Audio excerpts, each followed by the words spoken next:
Hi everyone, my name is Abigail, and I am 28 years old living in Denver with my wonderful husband David. We have been married for 8 months now, and life has been pretty amazing. Our little apartment might not be much, but it is filled with love and laughter. However, there is something very special that I treasure more than anything else in our home. It is my grandmother Eleanor's vintage wedding dress from 1950, a stunning piece of silk and lace that she passed down with specific instructions that it should only go to her first granddaughter. I never imagined that saying no to lending my wedding dress would lead to the most shocking betrayal I have ever experienced. Before I dive into this story, I would love to know where you are watching from. Please hit that like button if you have ever dealt with difficult family members, and do not forget to subscribe because trust me, this story has twists you will not see coming. To understand what happened, I need to tell you about my sister Madison. She is 25 years old, and honestly, she has been the golden child of our family since the day she was born.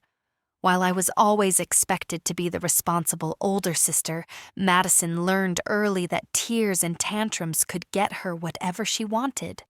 Our parents never seemed to notice how manipulative she could be, always making excuses for her dramatic behavior and expecting me to just go along with whatever Madison demanded.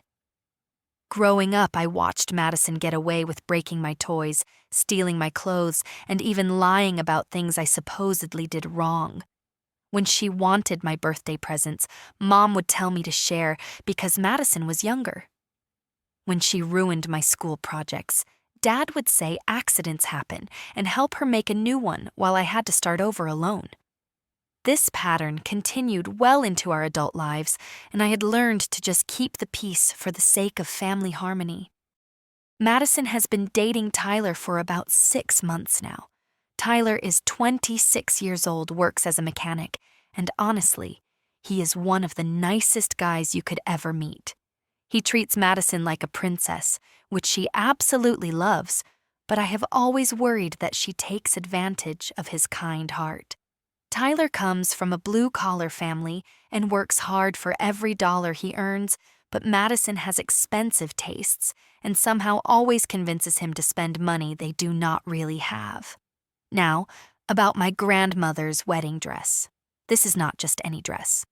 Grandma Eleanor was an incredibly elegant woman who had the dress custom-made by a seamstress in Boston back in 1950. The silk is a creamy ivory color that has aged beautifully, and the lace detail is absolutely intricate, all done by hand, with tiny seed pearls sewn throughout the bodice. When Grandma was dying, she specifically called me to her bedside and told me that this dress was meant for the first granddaughter to get married, which happened to be me. The dress required some minor alterations to fit my body perfectly, and I worked with a specialist who understood vintage garments to make sure every modification was reversible and respectful to the original design. On my wedding day, wearing that dress made me feel connected to Grandma Eleanor in the most beautiful way possible. After the wedding, I had the dress professionally cleaned and preserved in acid-free tissue paper, stored in a climate-controlled closet, where it would be safe from any damage. The emotional value of this dress cannot be measured in dollars. It represents 4 generations of women in my family, and every time I look at it, I can almost feel Grandma's presence. David understands how much this dress means to me, and he even helped me create a special shadow box with some of the extra lace and a photo of Grandma wearing it on her own wedding day. Everything changed 3 weeks ago when Madison called me at 11 o'clock at night, which should have been my first warning sign. Her voice had that demanding tone that I recognized from childhood, the one that meant she had already decided what was going to happen and was just informing me of her decision. Madison announced that Tyler had proposed to her after 6 months of dating, which honestly surprised me because Tyler had always seemed like someone who would take his time with such a big decision. She was absolutely giddy with excitement, talking a mile a minute about how romantic the proposal was and how they were planning to have the wedding in just 3 months. 3 months seemed incredibly rushed to me, but Madison explained that they had found a venue with a last-minute cancellation and could get a good deal if they moved quickly. As Madison kept talking, it became clear that their budget was extremely tight. She started asking about borrowing things for the wedding, wondering if she could use Mom's pearl necklace, if Cousin Sarah would let her borrow her veil, and whether I thought Aunt Linda would make the wedding cake for free as a gift. I was trying to be supportive and help her think through creative ways to have a beautiful wedding without spending a fortune when she dropped the bombshell that changed everything. In that same casual tone, she might use to ask about borrowing a sweater. Madison said, "Oh, and I need to borrow your wedding dress for my ceremony." Not, "Would you consider," or "Do you think I could?" but "I need." As if my most precious family heirloom was just another item on her wedding planning checklist. I was so shocked that I could not speak for a moment. When I finally found my voice, I tried to explain gently how much the dress meant to me, how it was specifically passed down from Grandma with instructions about its care, and how I was not comfortable lending it out. Madison immediately became defensive, her voice rising as she accused me of being selfish and claimed that family should help family no matter what.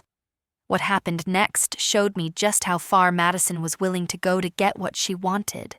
Instead of accepting my explanation about the dress, she launched into a full-scale guilt campaign that would have made a professional manipulator proud.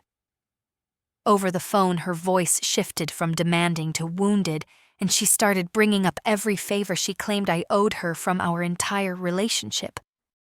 Madison reminded me of the time she helped me move apartments 3 years ago, conveniently forgetting that she showed up 2 hours late and left after an hour claiming she felt sick. She mentioned how she had been my maid of honor, ignoring the fact that she had nearly ruined my bachelorette party by inviting random guys she met at the bar and disappearing for half the night. Every example she gave was twisted to make her look like the generous sister and me like the ungrateful one who was now refusing to return the favor. When logic and guilt did not work, Madison escalated to threats. She told me that if I was going to be so selfish about a dress I would probably never wear again, then maybe I should not bother coming to her wedding at all. She said that she would have to explain to everyone why her own sister refused to help her on the most important day of her life. Then she hung up on me, leaving me sitting in my living room, feeling like I had been hit by a truck. I should have known that would not be the end of it. Within an hour, my phone started ringing.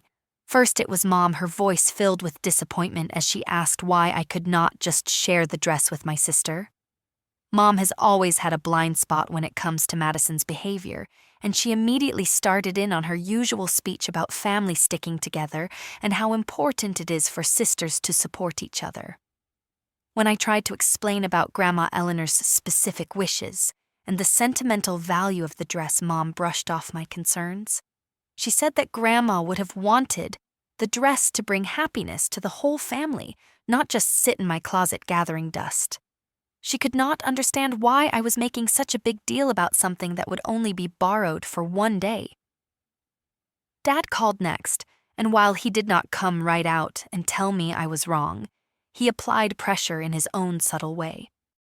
He talked about how excited Madison was about her wedding and how it would mean so much to her to wear something special. He suggested that maybe I could think of it as helping create new family memories with the dress.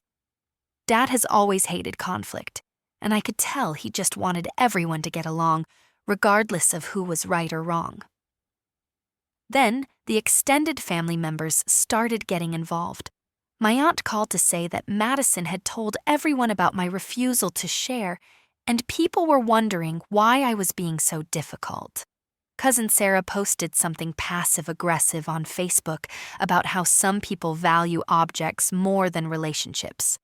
Uncle Mike left me a voicemail saying he hoped I would reconsider because Madison seemed so heartbroken. Madison had clearly orchestrated a full family pressure campaign, painting herself as the victim of her cruel older sister who would not share a dress that was just sitting unused in a closet. She had carefully edited the story to leave out the part about Grandma's specific instructions and the deep emotional significance of the dress, making it sound like I was just being petty and selfish. The social media posts were particularly painful. Madison shared several photos of herself looking sad with captions about how some family members do not understand the meaning of love and support. She posted old photos of us together as kids with comments about how she thought family was supposed to be there for each other during important moments. Friends and relatives who did not know the full story started commenting about how sorry they were that she was going through such a difficult time. I spent the entire weekend feeling awful, wondering if maybe I was being unreasonable. David was incredibly supportive, reminding me that boundaries are healthy and that I had every right to protect something so meaningful to me. But the constant pressure from family members was wearing me down, and I started questioning whether keeping the dress safe was worth all this drama.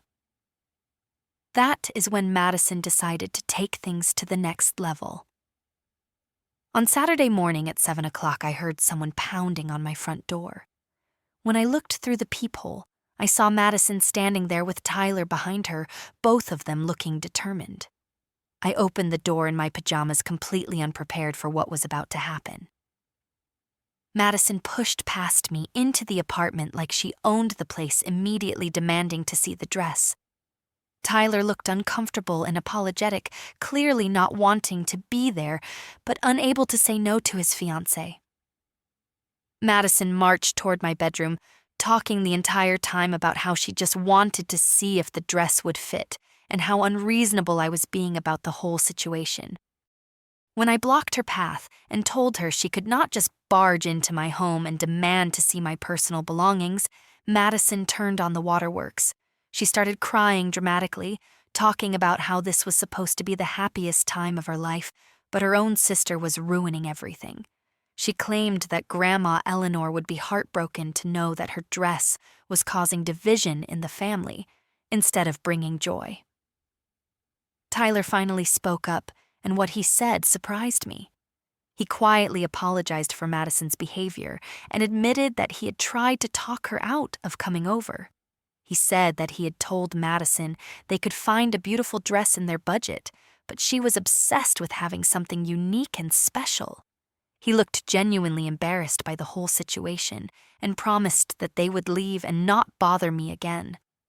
I thought the drama was over after Madison and Tyler left my apartment that morning. Tyler had seemed genuinely apologetic, and even Madison had calmed down once she realized her tears were not going to work on me. I naively believed that they would find another solution and we could all move past this family conflict. I had no idea that Madison was about to take her manipulation to a level that would shock everyone involved. 3 days later, my phone rang at 8 o'clock in the evening.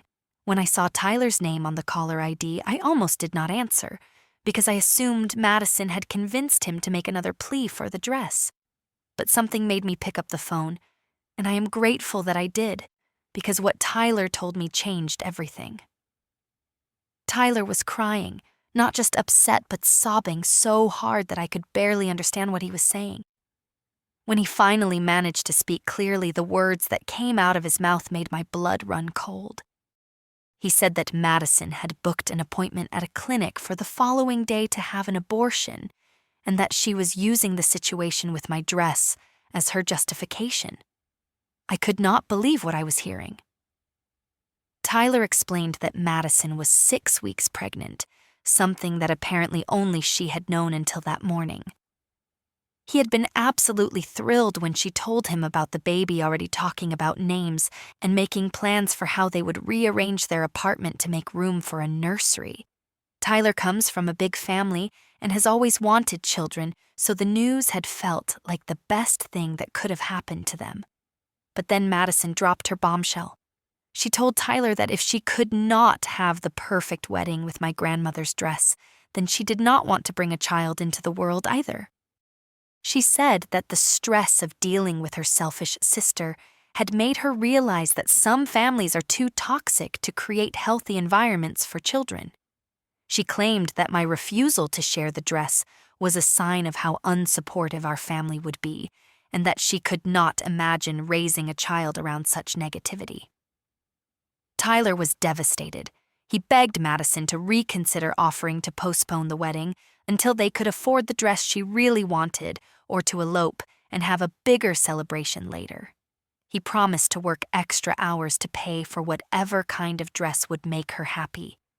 But Madison was unmoved, insisting that this was all my fault for being so selfish and unreasonable about a piece of fabric. As Tyler continued talking, I realized that he had been completely unaware of the dress situation until that very day. Madison had never told him about asking to borrow my wedding dress or about the family pressure campaign she had orchestrated. Tyler had no idea why Madison had been so stressed about wedding planning, because she had been handling all the details and telling him everything was fine. Learning about the dress drama and the pregnancy ultimatum all at once had left him feeling completely manipulated and confused. Tyler begged me to help him convince Madison to change her mind. He said he did not care about the dress anymore and just wanted to save his child's life. He was willing to call off the wedding entirely, if that is what it would take, but Madison was refusing to listen to any compromise. She had made her appointment and was determined to go through with it, unless I gave her the dress by 6 o'clock that evening. After I hung up the phone, I sat in my kitchen feeling nauseous and overwhelmed. David found me there 20 minutes later, staring at the wall in complete shock. When I told him what Tyler had shared, David was as horrified as I was. We both understood that Madison was essentially holding her unborn child hostage to force me to give up my grandmother's dress. The manipulation was so extreme and cruel that it took my breath away.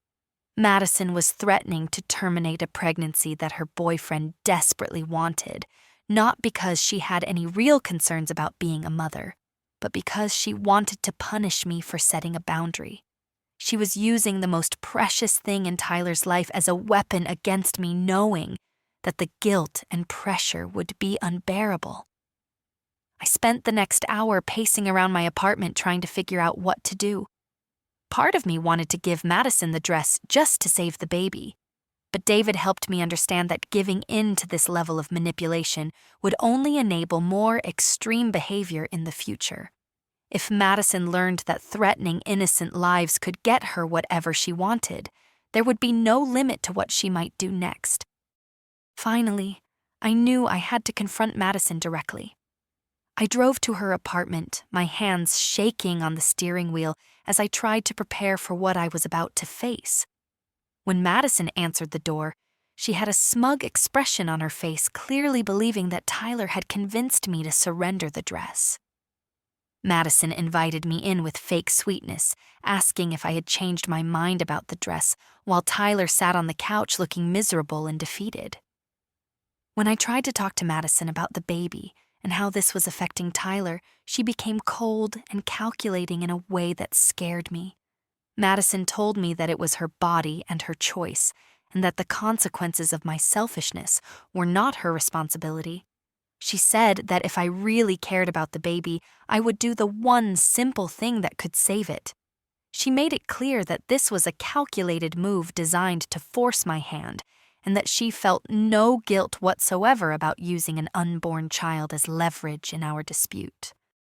The conversation ended with Madison giving me a final ultimatum. She said I had until 6 o'clock that evening to bring her the dress, or she would keep her appointment the following morning. She told me to choose between my precious dress and my nephew or niece, as if those were the only two options available. I left her apartment knowing that I could not let this manipulation succeed, but also knowing that I had to find a way to protect the innocent child caught in the middle of Madison's scheme. Driving home from Madison's apartment, I realized that this situation had gone far beyond a simple family disagreement about borrowing a dress. Madison had revealed a level of manipulation and cruelty that I had never seen before, and I knew that simply giving in to her demands would not actually solve anything. If she was willing to threaten her own unborn child to get what she wanted, There was no limit to what she might do in future conflicts. I called David and asked him to meet me at our apartment immediately. When he arrived, I explained my plan to expose Madison's behavior to the entire family in a way that would make it impossible for her to continue playing the victim. David was completely supportive and helped me think through the logistics of what needed to happen. First, I called my parents and asked them to host an emergency family meeting that evening. I told them it was about Madison's wedding and that everyone needed to be there, including Madison and Tyler. Mom was reluctant to get involved in more drama, but I insisted that this was bigger than a disagreement about a dress and that the whole family needed to understand what was really happening. Next, I spent the afternoon gathering evidence of Madison's manipulation campaign. I took screenshots of all her passive-aggressive social media posts, saved the voicemails from family members asking me to reconsider, and wrote down detailed notes about every conversation we had regarding the dress. David helped me organize everything into a clear timeline that would show the escalating pattern of Madison's behavior. I also did some research into the legal implications of Madison's threat. While I am not a lawyer, I wanted to understand whether using threats against an unborn child to coerce someone constituted any form of legal misconduct. The information I found was disturbing and made me even more determined to stop Madison's manipulation from succeeding. At 6 o'clock, our entire family gathered in my parents' living room. Madison arrived looking confident and smug, clearly believing that the family meeting was going to result in everyone pressuring me to give her the dress. Tyler looked exhausted and heartbroken, barely able to make eye contact with anyone. Mom and Dad seemed nervous, obviously hoping they could mediate some kind of compromise that would make everyone happy. I started the meeting by calmly presenting all the evidence I had gathered about Madison's behavior over the past 3 weeks. I showed everyone the timeline of her manipulation tactics, from the demanding phone call to the social media campaign to the uninvited visit to my apartment. I explained about Grandma Eleanor's specific instructions regarding the dress and why those wishes were important to me. Then Tyler spoke up, and his testimony was devastating. With tears streaming down his face, he told the entire family about Madison's pregnancy and her threat to have an abortion if she could not get my dress. He described how excited he had been about becoming a father and how Madison was using his love for their unborn child as a weapon against me. The room fell completely silent as the reality of Madison's manipulation sank in. Mom looked absolutely horrified, her face pale as she realized that her younger daughter was threatening to terminate a pregnancy over a wedding dress. Dad was visibly angry, something I had rarely seen from him, and he kept shaking his head in disbelief.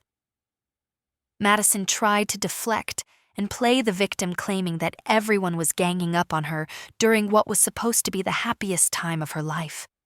She said that the stress of planning a wedding while dealing with an unsupportive family had made her emotional, and that people were taking her words out of context. But the evidence was too clear, and Tyler's testimony too powerful for her usual tactics to work.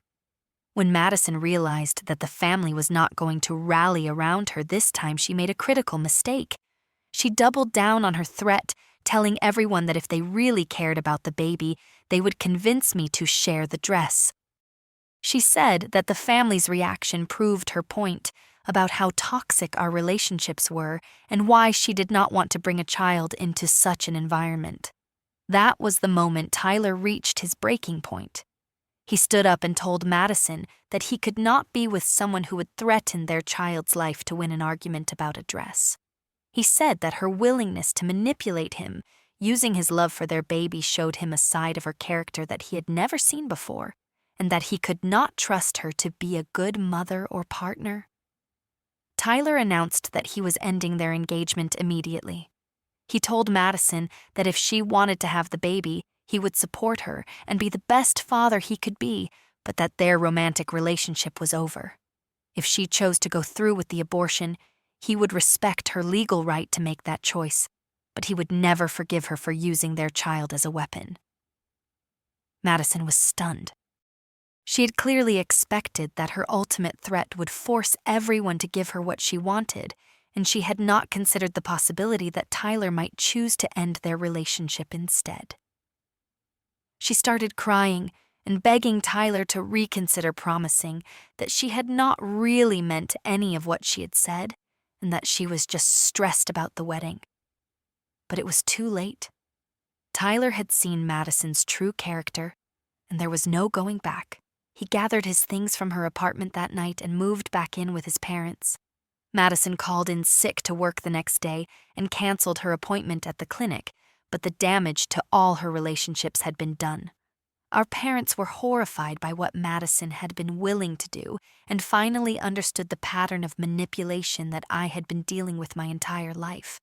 They apologized to me for not believing how serious the situation had become and promised to support healthier boundaries going forward. Dad had a long conversation with Madison about how disappointed he was in her choices, and Mom started going to therapy to understand how she had enabled such manipulative behavior. Tyler stayed in touch with our family throughout Madison's pregnancy. He was true to his word about being a good father, attending every doctor's appointment and preparing for the baby's arrival, even though his relationship with Madison was over. He found an apartment near Madison so that he could be involved in his child's daily life, and our family made sure he felt welcomed and supported. Madison gave birth to a beautiful baby girl 6 months later. Becoming a mother seemed to help Madison gain some perspective on her behavior, and she eventually apologized to me for the pain she had caused. We have slowly been rebuilding our relationship with clear boundaries about what kind of behavior is acceptable and what consequences will follow if she crosses those lines again. The experience taught me that sometimes the most loving thing you can do for someone is refuse to enable their destructive behavior, even when they try to make you feel guilty for setting boundaries. Standing firm in that moment not only protected my grandmother's dress, but also protected Tyler from a lifetime of manipulation and gave their daughter a chance to grow up with parents who model healthy relationship dynamics. Looking back, I realized that saying no to Madison's demand was not really about a dress at all. It was about refusing to participate in a pattern of manipulation that had been damaging our family for years. By holding firm to my boundaries, I helped create space for everyone to see the situation clearly and make choices based on truth rather than emotional manipulation. The dress still hangs safely in my closet, waiting for the day when I might have a daughter or niece who will treasure it as much as I do. But more importantly, our family learned that real love sometimes requires saying no to unreasonable demands, and that protecting healthy boundaries benefits everyone involved, especially the innocent children who depend on us to model what healthy relationships look like. Have you ever had to stand up to family manipulation, even when it felt like the whole world was against you? I would love to hear your thoughts in the comments below. If this story resonated with you, please give it a like and share it with someone who might need to hear about the importance of setting boundaries. Do not forget to subscribe for more real-life stories about family dynamics and personal growth. Thank you for listening to my story, and remember that choosing to protect your own well-being is not selfish, but necessary for creating healthy relationships with the people you love.